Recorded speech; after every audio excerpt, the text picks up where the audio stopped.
Germaine était une fille très intelligente à l'école. Malheureusement, à l'âge de 14 ans, elle a été violée par son oncle. Quelles sont les conséquences du viol et quels sont les traumatismes qui en découlent? Je me nomme Yapoagwa Germaine. Actuellement, j'ai 31 ans. Je fréquentais au village et j'avais des très bonnes notes scolaires. Il n'y avait pas de problème. Et quand j'ai eu mon examen, j'avais 12 ans. Je suis allée à Dabou chez mon oncle pour faire mon secondaire. Et du secondaire jusqu'au... de la 6e jusqu'en 4e, il n'y avait pas de problème. Je travaillais très bien. Et puis bon, pendant les vacances de Pâques, ma tante a voyagé avec ses 2 enfants, un enfant de 1 an et demi et la petite fille de 5 ans. Ils ont voyagé, ils sont allés au village. Moi, je n'aimais pas trop bouger parce que je me sentais à l'aise à la maison. J'aimais beaucoup étudier. Donc, je suis restée là avec mon oncle. Et quand je suis restée là avec mon oncle, un jour, c'était une journée, il est venu là, dans la chambre, puisqu'on avait chacun notre chambre. Il est venu là et puis bon, il a commencé à me dire des mots. Et bon, je me suis sentie gênée. Il avait dit qu'il avait envie de moi, qu'il voulait qu'on sorte ensemble. Bon, moi, je n'ai pas voulu.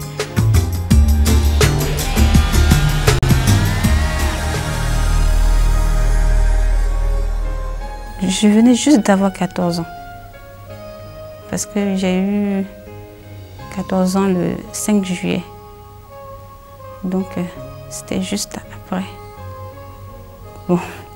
Maintenant, l'année scolaire, après ça, je n'arrivais plus à étudier puisque à chaque fois que je rentrais à la maison, je me disais qu'il allait toujours essayer à me violer. Elle allait toujours continuer. Donc, à l'école, je n'étudiais plus, je pensais qu'à ça. Et je me demandais comment faire pour qu'il arrête. Je le suppliais même parfois, mais ça n'allait pas. Donc, à l'école, je n'étudiais plus, je ne lisais plus, je ne faisais plus rien, je ne dormais plus.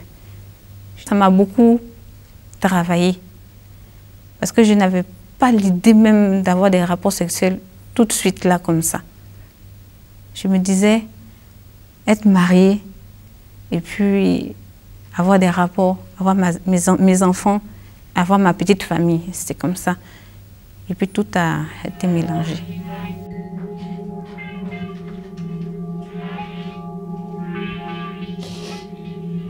Par rapport au viol, je me sentais sale. Donc c'était... En tout cas, je ne me sentais pas du tout pure. Je me disais que j'étais déjà déviergée, comme ça. Et puis bon, je ne me sentais pas propre. Je me sentais très mal dans mon corps. Germaine s'est déterminée à rester vierge et d'avoir des rapports sexuels qu'après le mariage. Malheureusement, son rêve fut brisé car son oncle l'a violée et aussi a fait d'elle un jouet sexuel. Bien qu'elle se soit confiée à ses parents et à ses amis, ils ne l'ont pas cru. Comment est-ce que cela l'a-t-il affectée? Écoutons-la. J'ai expliqué ça à sa femme. Il était allé en mission, puis j'ai expliqué ça à sa femme. Bon, sa femme ne m'a pas cru, hein. Parce que jusqu'à présent même, elle ne me croit pas. Parce que de la manière qu'elle parle, qu'elle me parle, on dirait que c'est moi-même qui j'ai provoqué son mari. Non, toi, Céline, encore toi. Ce n'est plus Chérie que tu veux, hein. C'est ton nom maintenant. Après tout ça, je n'ai plus voulu aller à l'école. À la fin de l'année scolaire, je suis allée au village. J'en ai parlé à maman puis à mon papa. Eux, ils ne me croyaient pas. Ils se disaient que comment un homme d'une telle position, puisqu'il avait l'argent, il était riche, pouvait faire ce genre de choses-là. Bon, il le voyait trop sérieux pour ça. Et lui-même, il m'avait dit que même si tu te plains à tes parents, ils ne peuvent rien me faire, ils ne peuvent rien me dire parce que j'ai de l'argent. Et parfois même quand il venait au village là, et qu'on se trouvait là à 2, il me disait que, tu as vu, c'est moi, j'étais déviergée. Ça me faisait très mal. J'en ai parlé à mes cousines, à mes cousins, à mes tantes, à mes oncles, tout le monde. Tout le monde était au courant. Mais on ne me croyait pas. Personne ne me croyait. Ça m'a fait tellement mal que je me suis dit que c'était plus la peine de rester au village là. Parce que quand je passe seulement, bon, on dit c'est la menteuse, c'est la prostituée, c'est ceci, cela. Donc je suis partie. Ce jour-là, j'avais 3000 francs. Puis je suis partie à Abidjan, je suis allée à la Cité du Port. Mes cousins qui étaient là-bas, mes cousins, cousines qui étaient là-bas, eux ne savaient pas ce qui s'était passé à Dabouf. Ils ne savaient pas. Donc, je suis restée avec eux pendant quelques temps. Et par la suite, il y a une qui a déménagé à Port-Boué 1, à Dioufou précisément. Et puis là, c'est là que j'ai commencé à sortir avec les hommes. Bon, je n'aimais pas les hommes âgés. Ça me rappelait automatiquement mon oncle. Surtout, en tout cas, surtout les barbus, même, je ne les aimais pas. Donc, j'aimais plutôt les gens de mon âge. Et ça m'avait tellement traumatisée. Puis bon, comme on disait déjà que j'étais déjà une prostituée, donc j'ai commencé à me donner comme ça.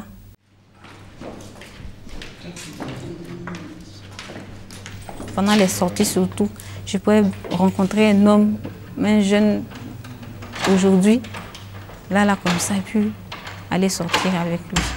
Et dans une journée, je pouvais sortir avec 2, 3, 4 personnes. Il y a des moments même où je me réveillais le matin à 6 h du matin et j'allais chez un de mes copains et puis on était là dans la chambre toute la journée et on était en train de faire seulement que des bêtises. Bon, et puis aussi, je n'aimais pas me retrouver seule. Donc j'allais souvent à la vidéo, de 8 h à 22 h. En pareille circonstance, les personnes traumatisées ont toujours besoin de l'attention et de l'affection de leurs proches, ce qui n'a pas été le cas de Germaine. Elle est au contraire accusée d'être une fille facile, manipulatrice, provocatrice et menteuse. Se sentant rejetée par les siens et aussi n'ayant personne pour lui apprendre comment respecter son corps, elle s'enfuit et le livre à n'importe qui. Les conséquences de cette mauvaise vie surgiront certainement, mais qui devra recevoir le blâme pour cela? Après cela, j'ai commencé à avoir des démangeaisons. Disons des boutons qui démangent au niveau du vagin. Et quand vous démangez ces boutons-là, ça donne des plaies. Ils ne sont pas nombreux, hein, mais quand le bout s'enlève net, ça donne des plaies qui sont très douloureux. Et puis ça donne des ganglions là. Donc je n'arrivais plus à marcher. J'ai essayé de demander à mes camarades qui étaient là que, ah, vraiment, voici le problème que j'ai. Est-ce que vous pouvez essayer de m'aider? Ils m'ont dit non, il faut prendre des antibiotiques. Donc j'allais acheter des antibiotiques chez les femmes qui vendent au dehors, là, les femmes qui vendent des médicaments. Et rien à faire, c'était toujours la même chose. J'ai fait des injections, c'était toujours la même chose. Et là, j'ai une camarade qui est maintenant sage-femme. Elle m'a dit que non, jamais c'est comme ça, il faut aller faire ton test. Là, tu sauras ce que tu as réellement. J'ai dit bon, d'accord, je vais aller faire mon test. Puis je suis allée à Treichville. Je suis allée faire mon test. Et puis, un mois plus tard, on m'a donné le résultat. Et quand on m'a donné le résultat, c'était positif. Avant cela, quand j'avais commencé à faire du vagabondage, je m'habillais tellement mal, avec des mini-jupes, maquillage partout, etc., que il y avait des hommes de Dieu, des sœurs en Christ qui m'approchaient, qui me disaient que ah, ma soeur, donne ta vie à Jésus. Et je leur répondais carrément, en colère, hein, que je ne peux pas donner ma vie à Jésus, que Jésus n'a rien fait pour moi. Quand j'avais besoin de lui, il n'a rien fait pour moi.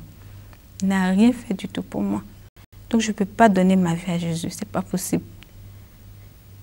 Et puis bon, déjà, je sentais que c'était pour me prévenir. C'était comme si Dieu les avait envoyés vers moi pour me dire qu'il y a quelque chose qui va t'arriver plus tard si tu ne t'arrêtes pas.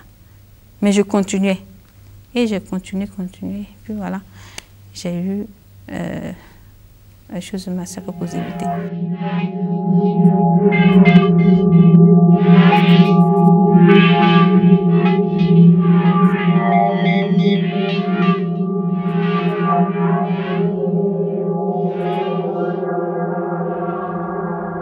la personne qui est responsable de mon infection, je me dis que c'est mon oncle. S'il ne m'avait pas violée, je serais restée comme ça jusqu'au mariage. Vierge, parce que je voulais rester vierge. Et je lui reprochais ça. Je lui disais que je ne suis plus vierge. Si un jour le malheur s'abattait sur toi, si la tempête te surprenait, si les vagues emplissaient ta barque, ne crains point, aie confiance en moi. Si par le feu tu devrais passer, et l'épreuve la plus dure qui soit, si t'arrivais de tomber affaibli, ne crains point, aie confiance en moi. Ne te trouble pas, aie confiance en moi. Ne te trouble pas, je suis à toi. Je serai avec toi à chaque instant jusqu'à la fin des temps. Les conseils que je leur donne, c'est que si vraiment elles ont eu ces genres de choses-là dans leur vie, être violées et puis ne pas être comprises par la famille, c'est de se donner à Dieu, complètement puis totalement. Que le Seigneur va les aider. Le Seigneur va les aider. Que même si, parce qu'on dit toujours que même si ton père et ta mère t'abandonnent, Dieu est là pour toi. Il t'écoute. Il va te guider. Non, c'est ce qu'elle doit faire. Elle ne doit pas se lancer dans la vie comme ça, comme je l'ai fait. Le traumatisme causé par le viol est très profond. Il peut détruire la vie de l'agresseur et celle de la victime. Nous devons absolument tout faire pour éviter pareil péché. Pour toi qui as connu ce drame, sache que tu ne gagneras rien à vouloir vivre le reste de ta vie en menant une vie de débauche. Germaine l'a essayé et elle vit aujourd'hui avec le sida. Suis plutôt son exemple en donnant ta vie à Jésus et il te délivrera des grands dangers avant qu'il ne soit trop tard. Jésus t'aime. Si tu veux en savoir plus sur les effets dévastateurs du sida et comment y échapper, envoie-nous ton adresse et nous t'enverrons ce livre aujourd'hui. Il est gratuit. Voici notre adresse. Ne te trouble pas, aie confiance en moi.